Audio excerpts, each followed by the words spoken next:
Carol Warner loved the stillness of early mornings in New England. As the morning sun streamed through the windows of her upscale apartment, she carefully poured coffee into her cup while browsing through the latest issue of Biochemical Advances, spread out on the kitchen counter. Her green eyes reflected a youthful curiosity, and her chestnut hair was styled in a neat, short bob. "Mom, I can't solve this problem," came Samantha's slightly troubled voice from the living room table. Carol smiled and moved to her daughter's side, coffee cup in hand. 8-year-old Samantha had her father's thick brown hair and her mother's green eyes. Watching her daughter work so seriously on her math homework filled Carol's heart with joy. "Let me see," Carol said, checking the problem over her daughter's shoulder and beginning her explanation slowly. Though she routinely dealt with complex chemical formulas as a scientist, the challenge of teaching fractions to an 8-year-old sometimes felt more difficult than the toughest problems in her lab. "I get it." Samantha's face suddenly lit up as she began writing with her pencil. "This is how you do it." Carol nodded and gently stroked her daughter's head. "That's right. Well done." 3 years ago, she had divorced her husband Michael, who had been deployed to Afghanistan as a military doctor. Their long separation had created a rift in their relationship, but they had managed to maintain a friendly connection for their daughter's sake. Michael faithfully kept his promise to video call their daughter once a month and visit twice a year during his leave. Her apartment in a quiet suburb of Boston wasn't spacious, but it was arranged with a simple, efficient design. Scientific degrees hung on the walls alongside photographs of Samantha's bright smile. "Grandma and Aunt Becky are coming today, aren't they?" Samantha asked. There was a subtle tension in her voice. Carol didn't miss it. "Yes. Grandma and Aunt Becky, and Jake too. We're having lunch together." Samantha nodded silently and returned to her homework. Carol momentarily felt something off about her daughter's reaction but pushed it to the back of her mind. Family relationships were complicated, but on the surface, they maintained a semblance of harmony. Carol's mother Judith was a respected figure in the local social scene. After her husband's death, she had wisely invested the insurance money and assets, living without financial worries. Living alone in an old mansion in the Boston suburbs, she actively participated in charity work and church gatherings. "Carol is always so busy with her own affairs. That girl is too smart for her own good," Judith would say while telling her neighbors about her daughter's successes, but behind those words lurked subtle jealousy. She had once majored in chemistry in college herself but had given up her dreams of research when she married and had children.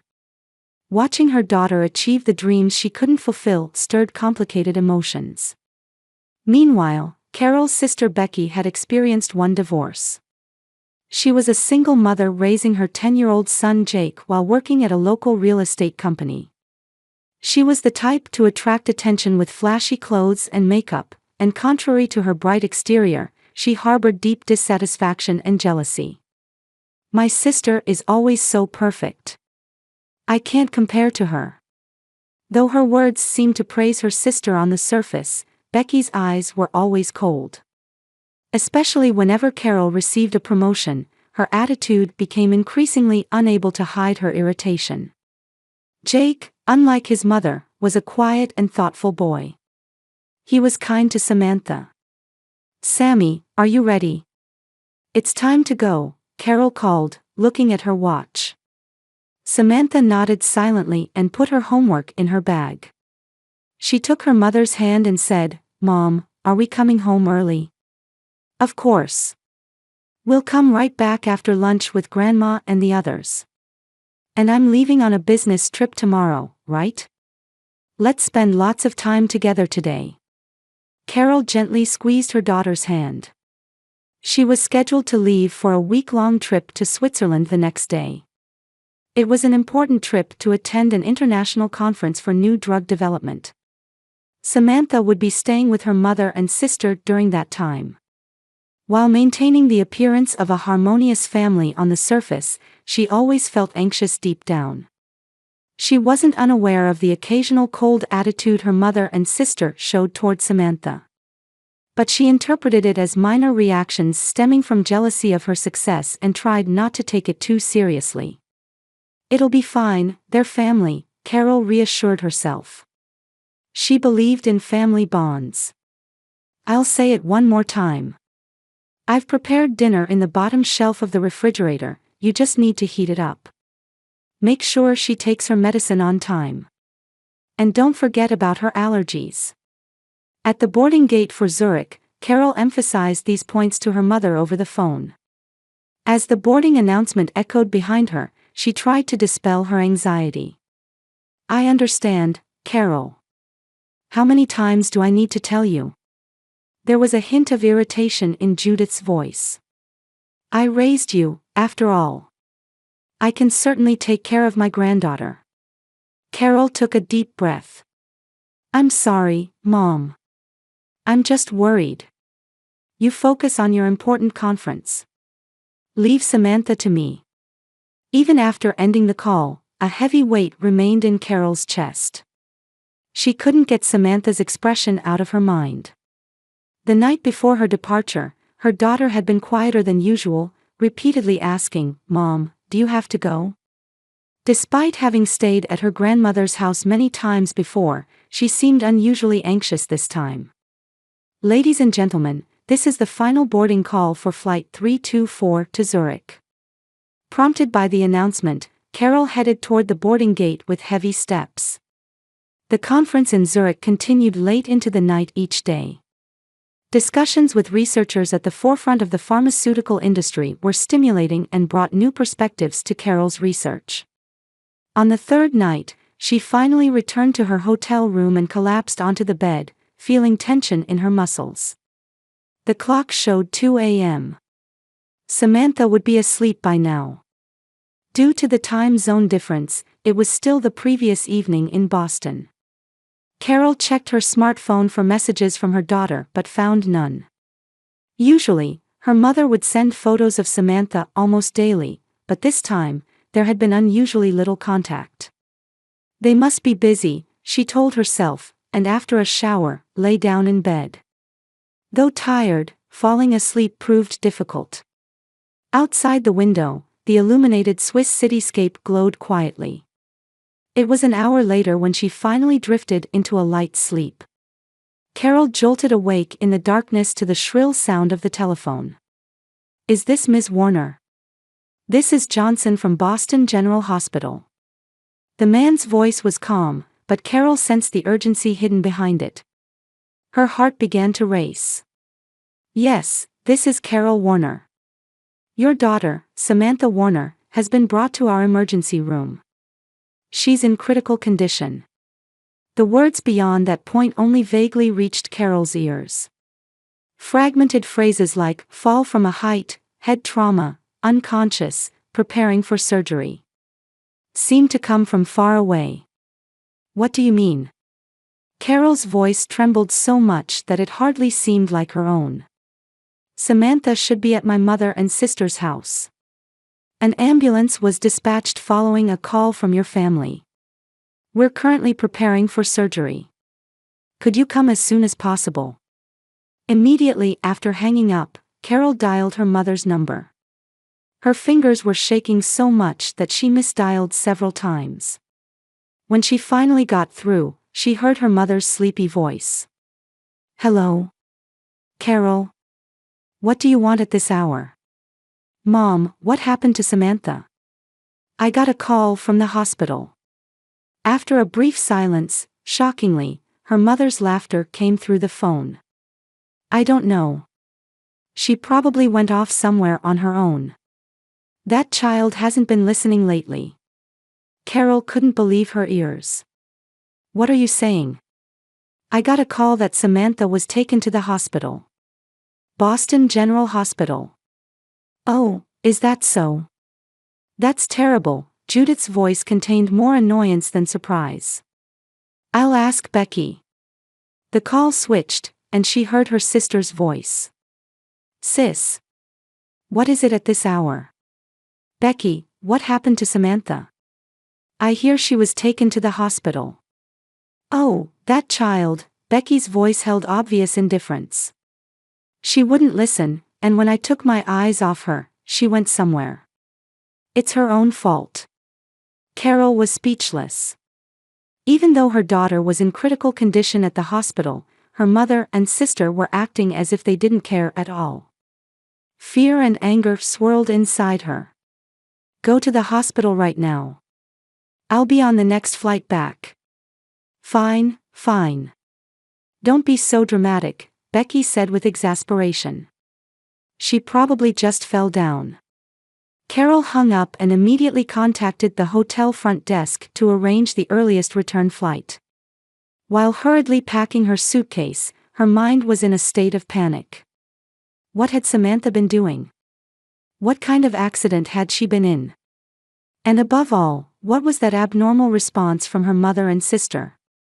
Please, Samantha, be safe, she whispered, fighting back tears. 12 hours later, Carol stood in front of the intensive care unit at Boston General Hospital.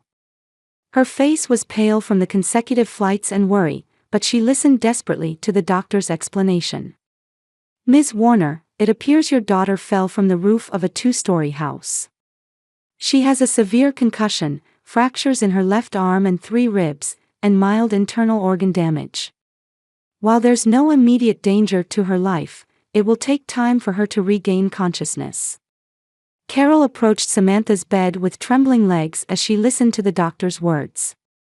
The door to the room opened, revealing her daughter lying on a small white bed. Samantha's face was covered with bandages, her left arm was in a sling, and multiple tubes and machines were connected to her small body.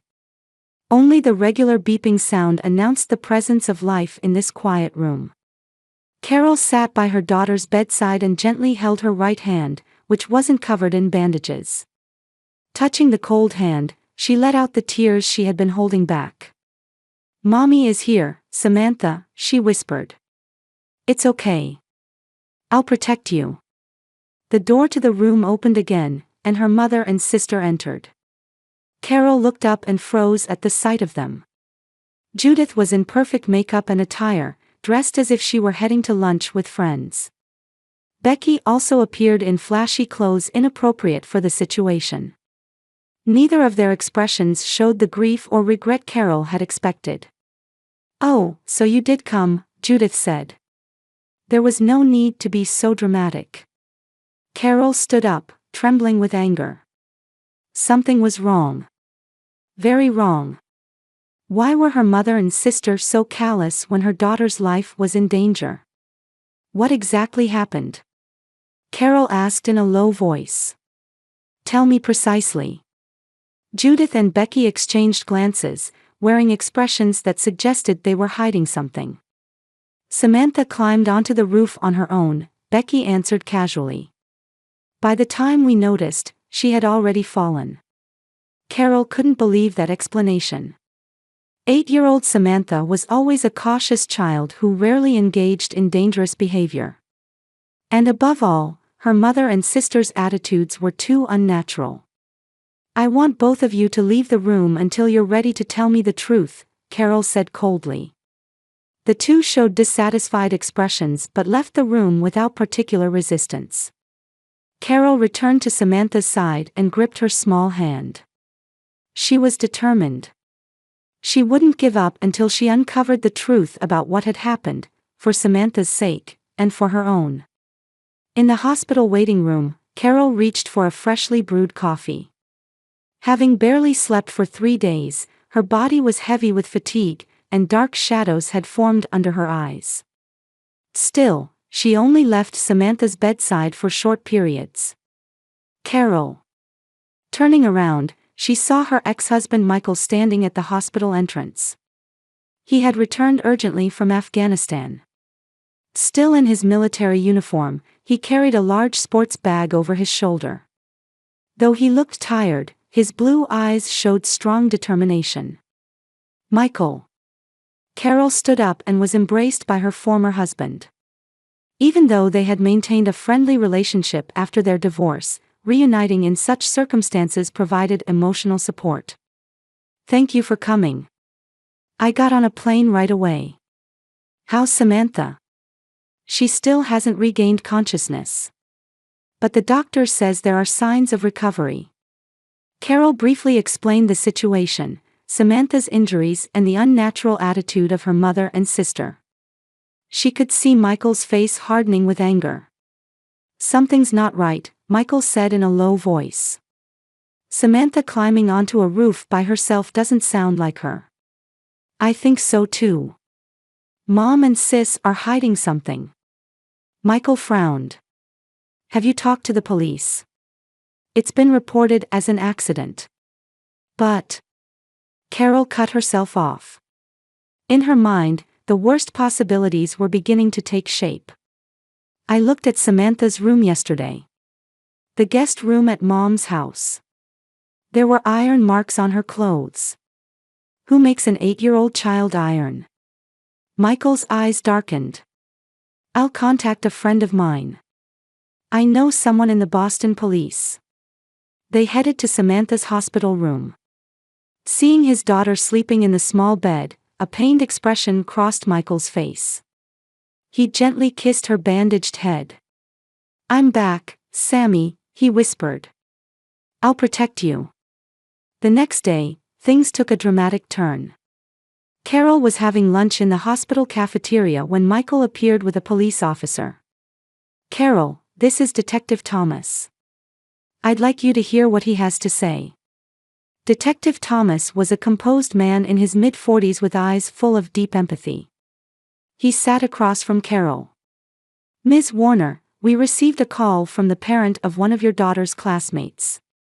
Jake Griffin, your niece's cousin, apparently told something to the school counselor.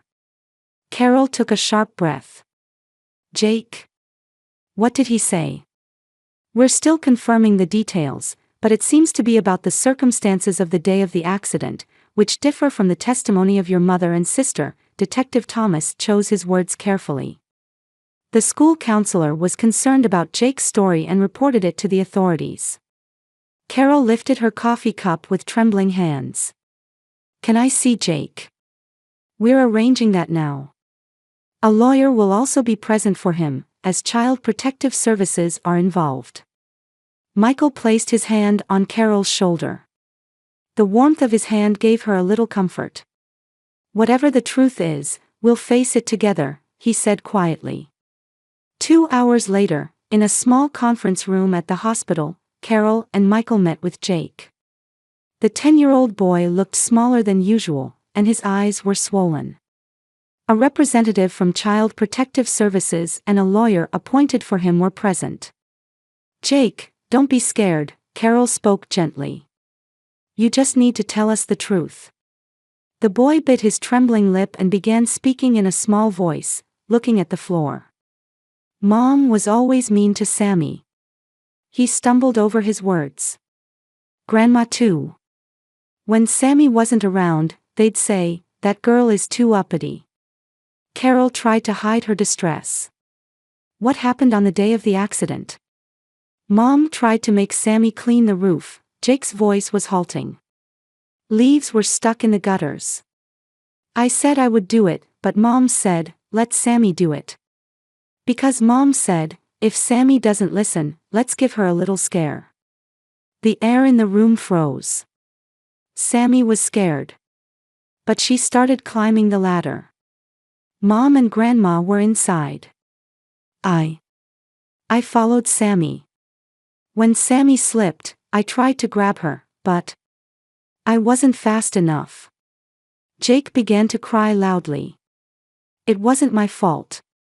I tried to help. The Child Protective Services representative embraced him. It's not your fault, Jake. Carol was at a loss for words. Michael's hand gripped hers tightly. What happened after that? Detective Thomas asked gently. Sammy didn't move. I screamed. Mom and Grandma came, and Mom cried at first. But Grandma said, it's okay, we're not responsible. We'll say she climbed up on her own. Carol stood up and walked toward the window. Her body was shaking with anger and sadness. They were slow to call an ambulance, Jake continued. Grandma said at first, let's just see how she is. But Sammy was bleeding, so I begged them several times. Detective Thomas judged that he had obtained sufficient testimony and thanked Jake. After the boy left the room, he turned to Carol and Michael. We have enough evidence. We'll arrest your mother and sister on suspicion of abuse and violation of duty to provide aid. In the early evening, Carol was talking with the doctor in the hospital hallway when she saw Judith and Becky being escorted by police officers. Their faces were pale, especially Becky, who was sobbing. Carol. This is a misunderstanding. Judith desperately shouted. We didn't do anything. Sis, please. Jake is lying. Help us. Becky also cried out. Carol looked at them with cold eyes. Samantha woke up, she said quietly. She told me everything. In reality, Samantha had not yet fully regained consciousness. But seeing how this lie transformed Judith and Becky's expressions, Carol was convinced of the truth. The color drained from their faces, especially Judith, who seemed at a loss for words, her mouth opening and closing like a fish. You endangered my child and then delayed getting her help. Carol's voice was as cold as ice. I'll never forgive you.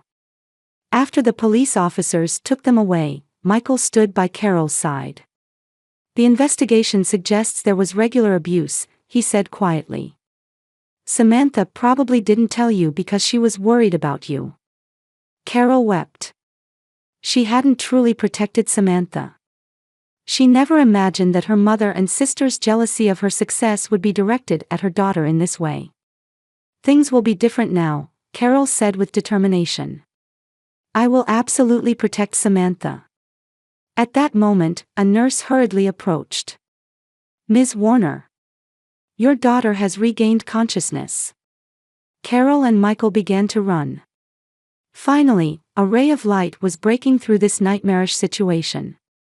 A solemn atmosphere pervaded the grand courtroom of the Massachusetts Supreme Court. Tension filled the high-ceilinged room among the people who packed the spectator seats. 3 weeks had passed since the trial began, and today was the day for the prosecution's closing arguments against Judith Griffin and Becky Griffin. Carol sat with her back straight, staring at the backs of the two defendants seated in front. Her mother and sister, once important figures in her life, now felt like strangers. Judith's graying hair had turned completely white since the trial began, and Becky's glamour had vanished. I'm by your side. Michael squeezed her hand. He was seated on her left, having changed into formal attire from his military uniform. After returning from Afghanistan, he had requested a transfer to a military base near Boston for Samantha's sake. The situation was terrible, but ironically, it had brought the family closer together again. Samantha, who was continuing rehabilitation, wasn't in court today. 2 months after the accident, she was recovering well physically, but her emotional wounds were deep. She needed weekly sessions with a psychotherapist. Ladies and gentlemen of the jury, Prosecutor Martha Reed stood up. She was a stern-looking woman in her 40s, known for her high conviction rate in child abuse cases. This case is not merely an accident. It is an example of deliberate harm to a child and subsequent intentional cover-up. The courtroom fell silent. The prosecutor organized the sequence of events while displaying evidence photos one by one. The dangerous slope of the roof Samantha had been made to climb, the unnaturally old clothes found in Samantha's room, and most decisively, the recorded testimony of Jake. The defendants treated an 8-year-old girl as a tool for household chores and forced her to perform dangerous work. And after the accident occurred, their first thought was self-preservation. The jurors' expressions hardened. Several elderly women, in particular, looked at Judith with severe eyes. However, most shocking is that they deliberately delayed calling an ambulance, the prosecutor continued. According to the doctor's testimony, this 30-minute delay may have significantly affected the victim's recovery. Carol closed her eyes. When photos from immediately after the accident were displayed on the courtroom screen, she felt a tightness in her chest. The sight of Samantha's small body lying on the ground was like a nightmare. The most touching testimony in this trial came from 10-year-old Jake Griffin. The prosecutor changed her tone. Despite his fear of his mother and grandmother, he had the courage to tell the truth. That was only possible because he truly cared about his cousin. Michael shifted in his seat. He had promised to do his best for Jake as well. The boy was currently under the protection of Child Protective Services and receiving regular counseling. The defense attorneys seemed to slump their shoulders under the weight of evidence. Judith's lawyer tried to claim misunderstanding of family relationships, and Becky's lawyer attempted to excuse it as a temporary lapse in judgment, but they were powerless in the face of Jake's testimony. The next day, the judge's stern expression brought tension to the entire courtroom.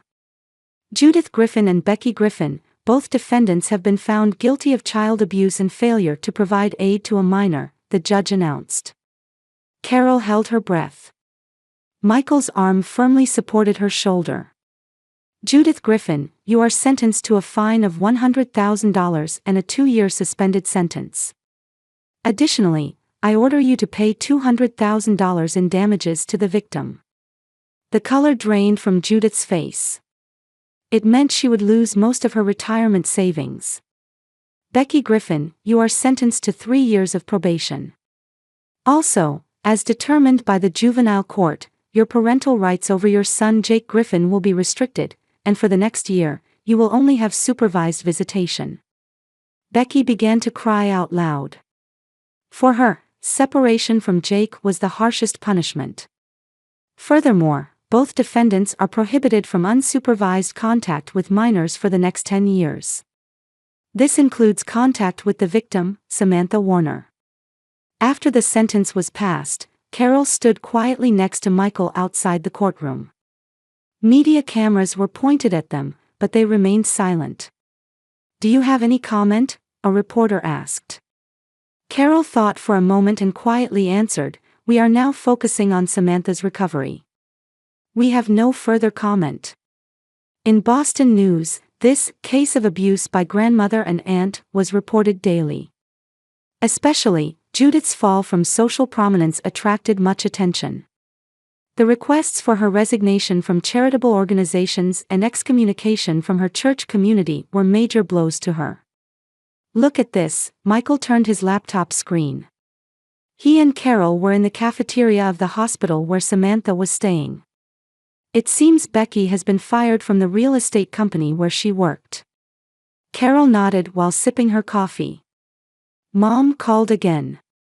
She was crying that she has no money. How did you respond? I didn't say anything. Carol gazed out the window. I don't feel anything now. No anger, no sadness, just emptiness. Michael placed his hand on her shoulder. He understood Carol's pain, how painful it is to completely lose trust in family. Michael's dad. Turning around, they saw Samantha coming down the hallway in a wheelchair. Next to her stood William Warner, Michael's father and a former judge. The dignified man in his 70s was gently watching over his granddaughter. I was reading her library books, William explained. She's recovering remarkably quickly. Carol and Michael smiled. When William learned of this incident, he had come right away. His legal advice and emotional support had been a great strength during this difficult time. Mom, do you think I can go back to school next week? Samantha asked. There was more confidence in her voice than before. We'll consult with the doctor first, Carol gently stroked her daughter's hair. But before that, we need to go see our new house. Samantha's eyes lit up. Near Dad's place. Yes. A new beginning for the three of us. As Carol embraced her daughter, she gazed at the blue sky outside the window. A long road of recovery lay ahead of them, but at least now they were safe. And that was the most important thing. 1 year later, the trees were beginning to change color in a quiet residential area of suburban Boston. In the yard of a 2-story white house, Samantha was playing basketball with her friends. Having fully recovered from the accident, she had become more active than before, now a confident 10-year-old girl. "Nice shot, Sammy," Michael called from the edge of the yard. While continuing his work as a military doctor, his transfer to a nearby base allowed him to spend regular time with his daughter. By the window, Carol smiled with a coffee in hand. After negotiating with the pharmaceutical company, she had been granted flexible hours and the ability to work from home 3 days a week. She had prioritized balancing time with family and work. "Dad, can I invite Jake next time?" Samantha asked, holding the ball. "Of course," Michael gently stroked his daughter's hair. Jake was currently living in a foster home under the supervision of Child Protective Services. Michael and Carol were supporting his counseling costs and had arranged visits twice a month. Jake was gradually recovering from his emotional wounds, and his relationship with his cousin Samantha was slowly being repaired. "There's a letter," Carol told Michael as he returned to the living room. The envelope bore a familiar handwriting. "It's from Mom." Michael frowned. "What does it say?" "She's asking for help again. Says she can't pay for the nursing home," Carol quietly answered. "And Becky is struggling with work and living in a cheap apartment." Since the sentencing, Judith and Becky's lives had taken a drastic turn for the worse. Judith had lost her savings to the high compensation and had been abandoned by her friends. Becky had bounced between low-paying jobs and could only see Jake during supervised visits once a week. Their relationship had also collapsed, reduced to blaming each other. "What do you plan to do?" Michael asked. Looking out the window at Samantha playing happily, Carol said, "Nothing. I don't intend to see them until Samantha says she forgives them." "A wise decision," Michael agreed. "Samantha has been able to recover so well because she had a safe environment."